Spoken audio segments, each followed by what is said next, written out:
Now, South Africans are paying too much for healthcare, and this is according to the Afrocentric Group, which owns Medscheme and Pharmacy Direct. It says smart technologies, improved managed care, as well as innovative pricing can save medical aid members hundreds of rands. Well, the group proposes collective bargaining with hospitals and service providers, but it's also proving to be an uphill battle. For more on this, we're joined now by AfroCentric CEO Ahmed Banderker to take this conversation even further. Mr. Banderker, thank you so much for your time and good morning to you. I mean, I can attest personally that indeed medical aid costs are expensive. But for those wondering why are we seeing such exorbitant prices attached to medical aid care costs? Good morning, Tamela. Thank you for having me on your show. So, yeah, absolutely, medical aid is expensive. We know that. I think the main challenge that we sit with in medical aid is that we need to start off with South Africa's health pandemic that we have. I'm not talking about COVID, but I'm talking about the burden of disease that we have in the country. We have a relatively sick population. We're burdened by a host of comorbidity issues, obesity, diabetes, etc. And all of these events ultimately culminates into expensive medical aid. And then on top of that, you add a legislative framework which includes things like prescribed minimum benefits, where schemes have to pay the full amount that's claimed. All of this drives the cost of medical aid, right? And that's why it's as expensive as what it is. It's a specialized skill. They train for long and hard, and they also need to earn a good income as well as providers.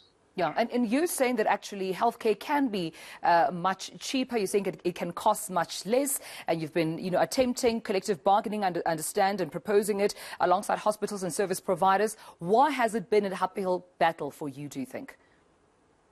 So it's quite challenging because it's quite a complex ecosystem within which we operate. There's providers being your local GP, there's the pharmacy, there's the hospital groups, etc. And as you know, medical schemes are independently run mutual funds. Every member effectively owns a stake in the medical scheme, and it's run by an independent board of trustees.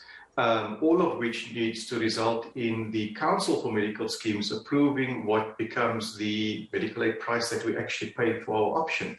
So it's an extremely complex ecosystem. In our group, we're quite diverse. We have a number of assets that spans across medical aid service offerings, and we're looking at innovative ways of how to bring that all together that ultimately results in rand savings in people's pockets. Yeah. So let me give you an example. We have a significant pharmaceutical business, Pharmacy Direct. We're delivering in excess of 1 million chronic scripts a month.